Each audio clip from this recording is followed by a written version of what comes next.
صحابہ کی محفل میں بیٹھے ہیں حضرت عمر، تھوڑے سے صحابہ بیٹھے ہیں، چند ایک دائرہ لگا، جس طرح بعض اوقات ہمارے تبلیغی بھائی مشورہ کرنے کے لیے دائرہ بنا کے بیٹھتے ہیں، تو یوں بیٹھے صحابہ کے پاس حضرت عمر اور فرماتے ہیں میرا جی چاہتا ہے میں حسن و حسین کے جہاد پر پابندی لگا دوں.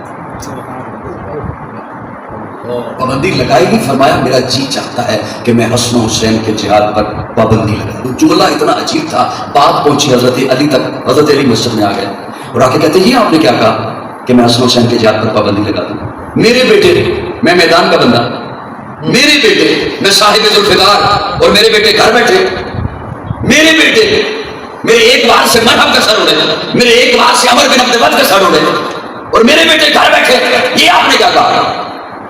یہ جو بات سنا رہا ہوں اسے امام ابن تیمیہ نے لکھا ہے. حضرت عمر کی آنکھوں میں آنسو آئے، کلائی والی جگہ سے پکڑا حضرت علی کو، مواجہ شریف پر لے کر آئے، حضور کی قبر اطہر پر لے کر آئے اور آ کے کہا یہ کس کی قبر ہے؟ حضور کی. حضور دنیا سے رخصت ہو گئے، رخصت ہو گئے. حضرت عمر فرماتے ہیں علی اب جب میرا جی چاہتا ہے نا حضور کو دیکھنے کو تو میں انہیں دیکھتا ہوں. اب جب میرا جی چاہتا ہے حضور کو دیکھنے کو تو میں انہیں دیکھتا ہوں. دل میں کھٹکا لگا رہتا ہے یہ گزر گئے پھر کسے دیکھوں گا.